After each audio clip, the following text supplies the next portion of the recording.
A very warm welcome to you, my lovely viewer. I hope कि आप और आपकी फैमिली अच्छे होंगे. My name is Ashdeep Bajaj and I represent my firm N-Space Realty, a unit of Bajaj Properties, which is a 3-decade-old real estate firm dealing across Dwarka and Gurgaon. A one-stop solution for all your real estate needs. आपका time important है, इसलिए इस video का मकसद simple है, सारी relevant information एक जगह बिना कंफ्यूजन के. To give you an overview, we will first talk about the types of properties available in the market, then we'll get into the different kinds of construction methods used. After these basics are covered, we will dive into a brief but informative discussion about the technical, legal, and financial factors related to the real estate market. After our viewer has understood these important aspects, we will move towards the end and talk about investments and market insights. Most of the things that will be mentioned here might be common knowledge or self-explanatory for our viewers, इसलिए मैं सब aspects को mention जरूर करूंगा, but I won't be getting into the nitty-gritties, जिससे मैं ज़्यादा से ज़्यादा relevant information आपको provide कर सकूं in the least amount of time.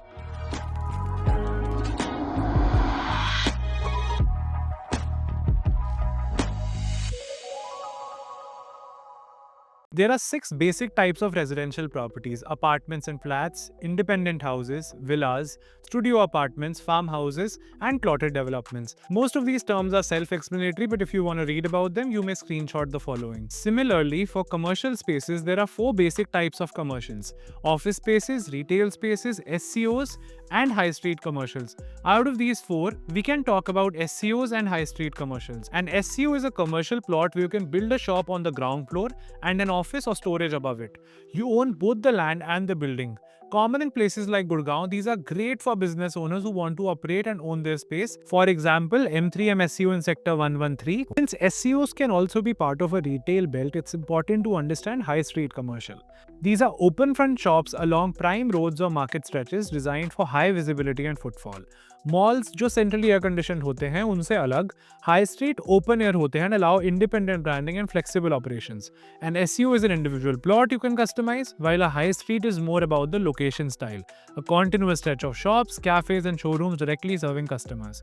Gurgaon examples include Galleria Market, Vatika NXT High Street. Now coming to the construction techniques. We'll start with load-bearing walls.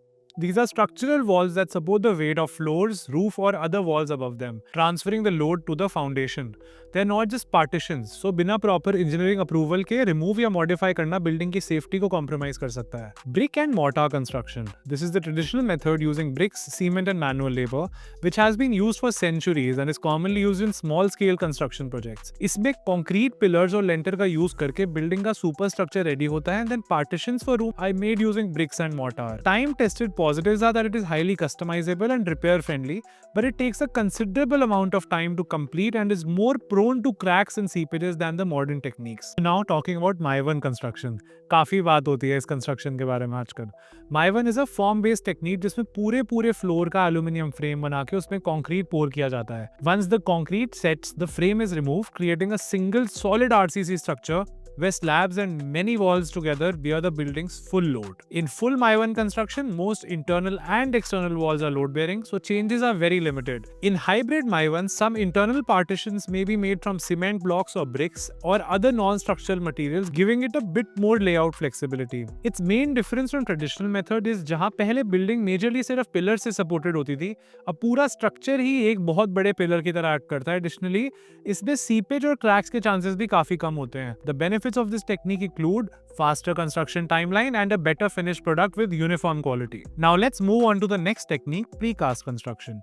In this, parts of the building like walls or slabs are pre-made in a factory and assembled on site like Lego blocks. Certain pros to this technique are faster end result, consistent quality and lesser labor cost.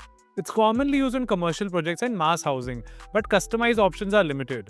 For example, during the COVID-19 outbreak, China built a 1,000-bed hospital in Wuhan in just 10 days using precast modules, showcasing the technique's speed and efficiency. Now, talking about some important terms used in real estate. Covered cavity space is a very underrated topic.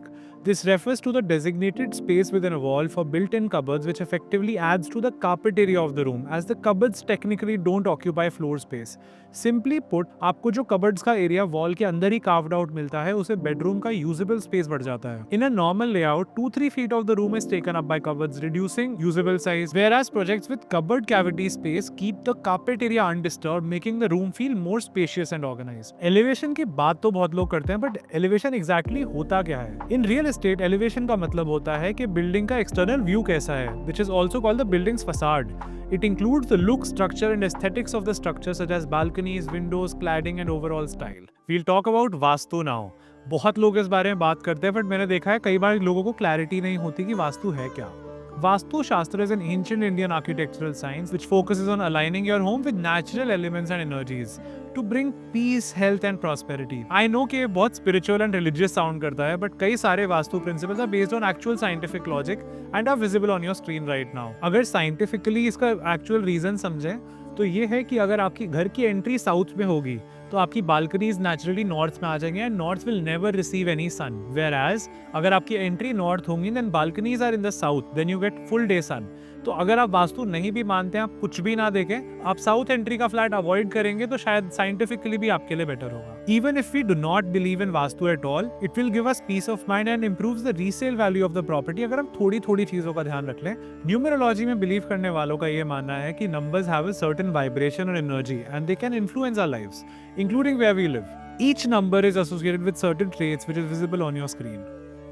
In real estate, the final single digit is your numerology number and each number is believed to carry its own traits and energy. अगर आप numerology में बिल्कुल भी नहीं मानते but still want to make a safe bet while choosing a property among options, you shall avoid the total 8. But keep in mind that numerology is not as common as Vastu. तो ऐसा नहीं है कि you will lose on a major number of buyers even if the total is 8. Key technical and area metrics. Some important units are acres, square meter, square feet and square yard. काफी लोगों को ये नहीं पता होता, लेकिन square yard जो term use होता है in the market to define the area, वो एक्चुअली लोकल यूज होने वाला गज ही है। Meaning if I tell you that एक प्लॉट 502 गज का है, उसका सीधा मतलब है sir it's a 502 square yard plot. A table with all these metrics and their relationships with square yard and acres is visible on the screen. Now let's talk about some locally used metrics. First one being Bigha, a traditional unit of land measurement, but it's not uniform across regions. Still used in rural land transactions alongside standard metric units. The next one is Kanal, popular in Punjab, Haryana and Jammu and Kashmir. It's fixed in metric terms in many states. One canal is equal to 20 marla.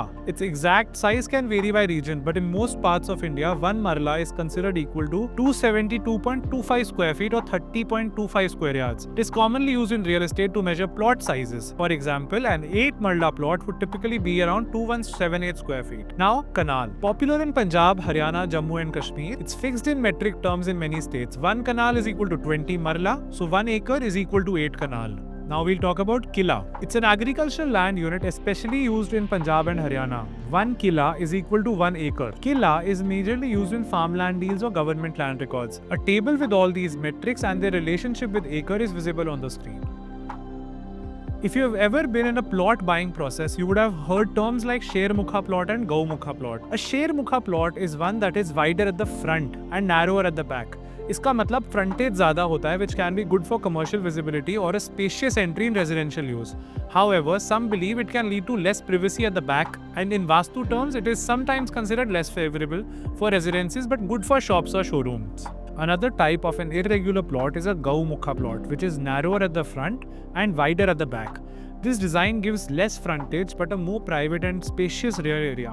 In residential use, it is often preferred in Vastu Shastra for a feeling of stability and accumulation of prosperity. Commercially, it may offer less display area but more storage or workspace inside. Super area, which is commonly used as a sellable area in Gurgaon, इसका simple मतलब होता है कि total area of property जिसमें internal usable space, which is the carpet area, walls and balconies, which is the built-up area, and a proportionate share of common facilities included होता है. This metric is heavily used in the Gurgaon real estate market and it gives you a general picture of how much open space and common facility space you get when you are buying a property. Carpet area is the actual usable area inside your home, जहाँ पर आप carpet बिछा सकते हैं. It includes only the rooms, kitchen and bathrooms. Built-up area को अगर हम simply समझें तो it is the total area of your house or flat including the constructed space, which is the space taken up by walls and balconies and the usable space that is the carpet area. मतलब अगर मैं आपके घर के periphery में एक line बनाऊं, उस लाइन के अंदर का पूरा area which would include the walls and the carpet area. मेरे according this is the most sensible out of the 3 area metrics क्योंकि this includes the total personal space you get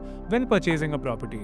This is the metric that people should focus on क्योंकि आप bathrooms और walls को भी use तो कर ही रहे हैं. लोडिंग का सीधा मतलब है कि आपके कार्पेट एरिया का कितना percentage is loaded on to you as your share of the common facilities. It includes areas like corridors, lifts, lobbies, club house amenities and all.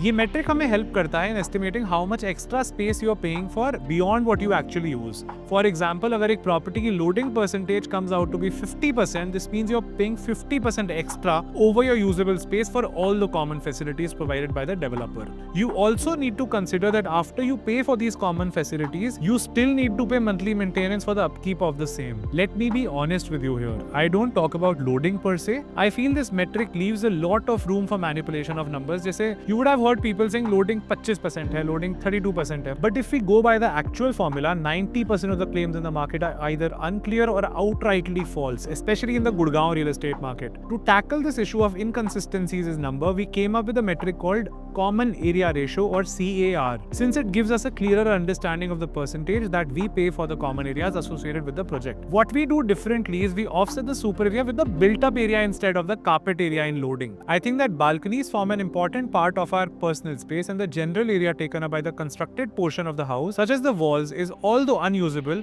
it still forms our personal space and starkly different to the common access facilities. Now talking about floor area ratio or FAR. आपने सुना होगा कि किसी society का FAR बढ़ रहा है. FAR defines कि एक यूनिट लैंड पार्सल में कितना टोटल कंस्ट्रक्शन अलाउड है. Let's understand this for example. अगर एक प्रोजेक्ट पे अलाउड है फ्लोर एरिया रेशियो इज 2, उसका मतलब है you can construct up to twice the area of land जिस पे वो प्रॉपर्टी सिचुएटेड है. इसका डायरेक्ट इंपैक्ट पड़ता है हमारे प्रॉपर्टी डिमेंशंस पे, जैसे कि number of floors, project density etcetera. If FAR is too high in an area with weak infrastructure, the number of residents may overwhelm services. So authorities balance population density with available civic amenities. Higher FAR is equal to taller buildings is equal to more units. Lower FAR is equal to more open space, less crowding. तो जो हम high density, low density की बात करते हैं, FAR is directly proportional to that. TOD और transit oriented development आपने normally शायद गुड़गांव में सुना होगा. जब कहीं पे हाईवे आ जाता है तो उसके आसपास का FAR बढ़ जाता है. सिंपल शब्दों में, जब भी कहीं पे ट्रांजिट हब बनता है और कनेक्टिविटी इंप्रूव होती है, उन जगहों पर गवर्नमेंट FAR इंक्रीज कर देती है, simply because these areas are capable of accommodating more people. These areas become high density mixed use development which is created around public transport hubs like metro stations, bus terminals और railway station. Talking about density ratio, this tells you how crowded और spacious a residential project might feel when you are actually living there. It's the number of people or apartments per acre of land. एक high density project का मतलब होता है आपको open areas और common spaces में थोड़ा क्रैम्ड अप फील हो सकता है, whereas low density ratio means कम घर, कम लोग, and a more peaceful living experience along with more breathing room, better privacy and often better resale value. Now talking about elevator ratio. इसका मतलब एक tower में कितने फ्लैट्स हैं या फैमिलीज हैं और कितनी लिफ्ट्स हैं. आपने नोटिस किया होगा कि कई प्रोजेक्ट्स में रश आवर में लिफ्ट के लिए काफी वेट करना पड़ जाता है. अच्छी लिफ्ट डेंसिटी उस प्रॉब्लम को आइडेंटिफाई करने में हेल्प करती है. Now coming to parking space ratio. Parking space ratio ECS में कैलकुलेट होता है under RERA, that is equivalent car space. उसका बेसिकली मतलब ये होता है कि नॉर्मली एक गाड़ी जितनी जगह लेती है उसको ECS कहा जाता है. It tells you how many parking slots are available per flat, which becomes important when we consider that जैसे जैसे घर में number of driver increase होते हैं, the need for multiple vehicles become important. And in these cases आपके पास sufficient parking है या नहीं, ये जानना बहुत इंपॉर्टेंट हो जाता है. In many new projects, 1 or 2 parkings are allotted per flat, but make sure that you get designated parking spots whenever you're on the lookout for a project. Parking ratio will help you understand कि क्या आपकी society सारी गाड़ियों को accommodate भी कर पाएगी जब वो 100% occupancy पे रन कर रही होगी. Green cover percentage shows what percentage of the total project area is covered by greenery, parks or landscape zones. Projects with more green cover offer better air, more space for kids and senior citizens, and a better lifestyle. Anything above 60 to 70% green area is considered excellent in premium townships. For comparison, some budget projects may offer 30 to 40% open or green area, while premium projects like in Golf Course Extension Road often boast 80% plus open spaces. Coming to legal and regulatory framework. Talking about RERA, Real Estate Regulatory Authority. After multiple issues of fraud and mismanagement of funds came to light in the real estate market, an authority to regulate the market was established by the government, which is called RERA. It is separate for every state and it protects home buyers and brings transparency to real estate deals. Projects and even agents must be registered under RERA, which means the builder can't delay or change things without reason. One of the main developments that has taken place since RERA came into existence is the creation of escrow accounts. These are accounts wherein minimum 70% of the money taken from home buyers is deposited to make sure it is used for the specific project and is not diverted for other projects or personal use. RERA also levies penalties on developers if there are delays to a project. An authority as important as RERA deserves detailed explanation with reference to its functions and responsibilities. This will be done in our future video, so be on the lookout for it. Now we'll discuss a term LOD, which is list of documents. We normally hear this term in cases of home loans or if we are purchasing it from somebody who has a loan. It's a checklist of all property-related documents you should receive from the builder. Title deed, NOC, approvals, BBA, allotment letter, etc. Always verify this list with a legal expert for your safety or deal with professional and trustworthy brokers. Now, in list of documents, the first topic would be builder-buyer agreement. This is an elaborate document which is registered in the court. This is the agreement you sign when you book a property. It mentions the flat details, payment terms, possession date, penalties for delay, and your rights as a buyer. Think of it as your legal shield in case anything goes wrong. The buyer and the seller, which is the builder in this case, both need to be present for the signing of this document, and their photographs are also taken as proof of validity in the registrar office. Now talking about the allotment letter. This is a document given by the builder and is not registered with the government mostly. Once your booking is confirmed, you get this letter. It mentions your unit number, size, and the payment schedule. It's not the final legal proof of ownership, but it's the first official step in the process. In some projects, there's a maintenance agreement which sometimes also replaces the allotment letter altogether. This document outlines who will maintain the common areas like lifts, park, security, and how much you'll pay for it monthly. Now coming to possession letter. This document is issued by the builder when your flat is ready to be handed over. It confirms that you have taken possession of the property, which is very important for future records. Now talking about conveyance deed or sale deed. This is the final, most crucial legal document that proves you're the official owner of the property. It's registered with the government and transfers ownership from the builder or seller to you. Conveyance deed is the first registered deed of the property. The chain of transfer begins from this conveyance deed. Thereafter, every transfer happens through a sale deed. In cooperative housing societies, a share certificate is proof that you own a share in the society along with your flat. It's issued by the society, not the builder. It is important as you are a stakeholder in the upkeep of the society and is mostly used in cooperative societies. Now we'll talk about receipts. Receipts for all payments made to the builder are absolutely an important document in any property purchase file, and under RERA and general property law, they serve as proof of payment and evidence of financial compliance. Along with this, the receipts for all the fittings used by the developer in the project are also important as they help you in the case you need to claim the warranty or any standard fitting provided by the developer. Now we'll talk about the legal stuff. We'll start with power of attorney or POA. If you're unable to handle paperwork or property matters yourself, you can give someone else the legal right to act on your behalf through a power of attorney. It should always be registered and used carefully. It's majorly of two types: GPA, which is the general power of attorney, and SPA, which is the specific power of attorney. Now talking about GPA, the transferee basically gets authority to perform any function related to the property, whereas in case of SPA, the transferee can only perform the specific function for which the SPA is made. Now talking about the stamp duty and registration charges. So basically these are taxes paid to the government when you register your property. Stamp duty is a percentage of the property value. Without this step, the property isn't legally yours, no matter how much you've paid. Registration charges vary from state to state. Like in Delhi, it's mostly 6, 7, 8%, and in Gurgaon, it's 5, 6, and 7%. 5 for female, 6 for joint, and 7 for male. Now we talk about the circle rate. This is the minimum price at which a property can be registered in a particular area. It is fixed by the government. If the market value is lower, registration still happens at the circle rate. It helps in calculating the stamp duty of any property. CLU, change of land use. Before constructing on agricultural land, builders must take CLU permission to convert it into residential or commercial land. Without CLU, construction is illegal क्योंकि वो उस use के लिए designated ही नहीं है. Now we'll understand what a mutation document is. After registration, mutation is the process of updating your name in the local municipal records for property tax purposes. Without it, property taxes may still come in the name of the previous owner. It is another step in proving your ownership of a property to the state. NOC is a very common term. It basically means a no objection certificate. In real estate, a NOC confirms that all dues and clearances for a property are settled and no party has any claim or objection to its sale or transfer, ensuring it's free from legal or financial dispute. This is important whenever the property was mortgaged before to a bank or where the property is part of a society or housing complex. Encumbrance certificate. This document shows whether the property has has any pending loans, dues or legal dispute. It proves the title is clean and the property is safe to buy.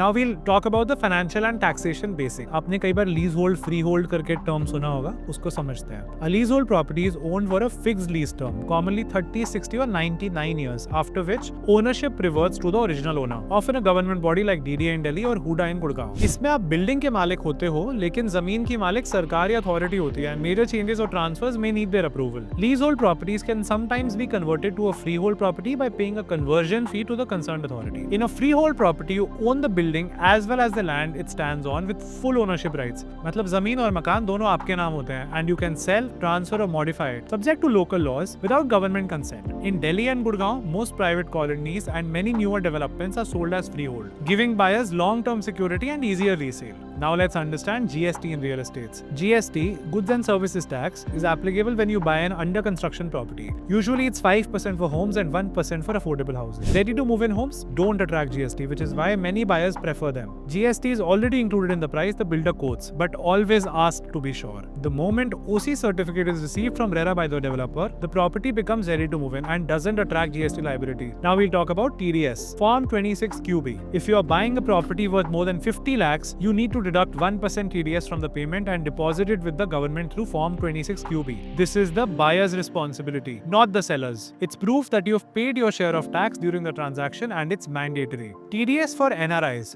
Form 27Q. When an NRI sells property in India, the buyer must deduct TDS under Section 195 of Income Tax Act 1961 and deposit it using Form 27Q.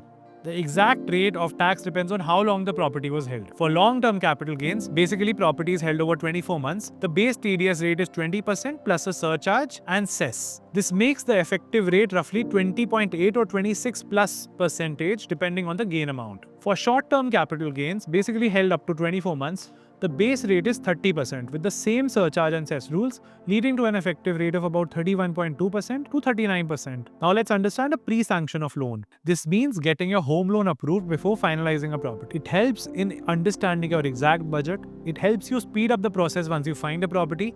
It also gives you negotiation power with the builder or seller. Bank checks your income, credit score and documents and gives you a pre-approval letter valid for a few months. Now we'll understand floating versus fixed interest rates.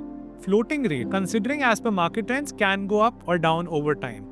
Fixed rate basically means that it stays the same throughout the loan period. It offers you stability. Most home buyers prefer floating because the long-term average tends to be lower. But fixed works well if interest rates are low and stable. Now we'll understand NBFCs or non-banking financial companies. NBFCs are financial institutions that offer home loans just like banks, but they are more flexible in documentation and credit requirements. They are ideal for self-employed buyers, those with low CIBIL scores, or buyers looking for faster processing. But interest rates for them can be slightly higher than banks, so compare before choosing. Now we'll understand what loan eligibility is. Loan eligibility in a home loan refers to the maximum amount a bank or housing company can lend you, and it is governed by factors like your monthly income and repayment capacity, credit score and financial record, age and remaining work years, existing EMIs or liabilities, the property's market value, and the loan-to-go value ratio allowed by RBI guidelines. Lenders usually finance 75 to 90% of the property cost, with the rest paid as your down payment, and they ensure you can comfortably repay the EMI within the agreed tenure while meeting regulatory norms. Now let's get into planning, pricing, and the payments. We'll start with payment plans, a structured schedule by which a buyer pays for a property in stages, often used for under construction projects. Common plans include construction-linked payment plan, time-linked, down payment, or possession-linked. Construction-linked payment plan. You pay in parts as the construction progresses. For example, 10% at foundation, 10% at first floor, 10% at second floor, and so on. It's safer since you only pay when you see actual work happening. Possession-linked payment plan or PLP. You pay most of the amount at the time of possession. Good for buyers who don't want to pay EMI plus rent together during construction. Then we'll talk about a hybrid plan, like 30-70 or 25/4. A mix of both. You pay a fixed chunk now and the rest later. 30-70 means 30% now, 70% on possession. It's easy on cash flow, but check the builder's track record. Another term you'll hear again and again, per square feet price. The property cost is calculated based on each square foot of area, as these properties are relatively smaller in size and precise calculation is required. For example, अगर कोई 2000 square feet की property है और 15,000 per square feet price है, तो वो property 15,000 into 2000 3 crore रुपए की हो जाएगी. Similarly, per square yard price, it's used for plots and builder floors. The cost is calculated based on each square yard, which equals to 9 square feet. As discussed earlier, square yard is gaj also. Let's understand ready to move in. It's super self-explanatory, but it basically means that a project is fully constructed, legally approved, and immediately available for occupancy. Now we'll understand resale. In real estate, resale refers to the purchase of a property from an existing owner, rather than directly from the builder or developer. These properties may be already constructed or they could be under construction as well. In fact, in under construction there's a small transfer charge that the developer charges, जिसके basis पे transfer process और easy और सस्ता हो जाता है. Now we'll understand what under construction means. A property marked as under construction is one that is not yet fully built or completed. It is typically sold by the builder or developer during different stages of construction with possession promised at a future date. Now we'll understand what a new booking is. New booking refers to the first time purchase of a property directly from the builder or developer. The buyer is the first owner and deals with the developer directly. Now we'll understand plot specific regulations and development. We'll start with plot construction laws. These are rules and regulations that govern what and how you can build on a plot. They include building height, number of floors, setbacks, basically how far from the boundary you must build, FAR as we discussed, floor area ratio, and coverage area. These laws are laid down by the local development authorities like DDA, HSVP or MCG. Another term that you might have heard is collaboration. It's basically builder plot owner tie-up. Collaboration agreement is when a builder constructs a residential or commercial property on your plot and in return you both share the units of profit. The plot owner gives land, the builder invests in construction. Both parties sign an agreement about who gets how much share, often in ratios like 50-50 or 60-40. It's ideal for plot owners who want to monetize land but don't want to construct themselves. Now we'll understand plot structure approval or building bylaws. Bylaws decide what you can build and where. The HSVP in Gurgaon and DDA in Delhi have strict norms. Without approval, you won't get a completion certificate or occupancy certificate, and resale becomes difficult. There's another term that is infamous in Gurgaon market. It's called a revenue road. These are government-owned roads listed in revenue records. You cannot block, build on, or sell them. Many colonies have access issues due to disputed revenue roads. Basically होता क्या था कि 4 farms हैं,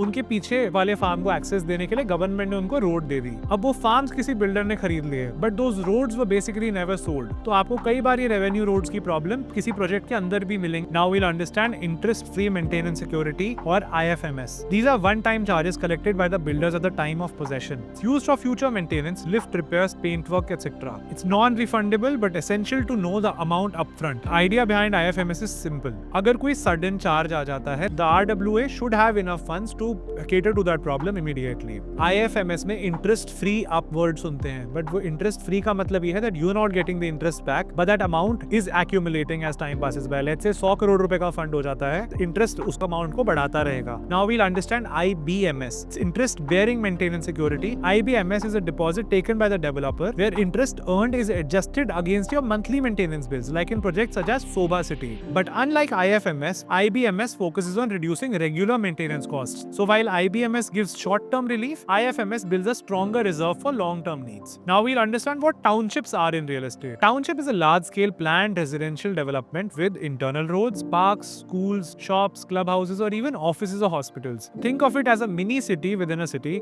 like Vatika India Next or BPTP Amstoria. Now we'll talk about Deen Dayal Jan Awas Yojana DDJAY Township. This is a Haryana government initiative that allows affordable plotted housing on the outskirts of cities. Plot sizes usually range from 60 to 179 square yards. It's meant to promote low-rise community living for middle-income groups, often seen in sectors like 90 to 95, Faridabad and Sonipat. Now we'll talk about documentation and verification. How do you read a RERA certificate? Here's what you should check. RERA ID and project name. Promoter's name. That should match with the developer's company. Land status. Ownership should be in the developer's name. Total sanctioned units and towers. There's also parking information in the name of ECS. Construction milestones are also mentioned with start to completion dates, approvals and bank associations. There's also a good tip, cross-check the certificate on the official RERA website of the state. So we can also talk about how do we check the number of parkings and total area of the property. So when we go on the RERA website, and we see the RERA certificate, there are plenty more documents that we can refer to.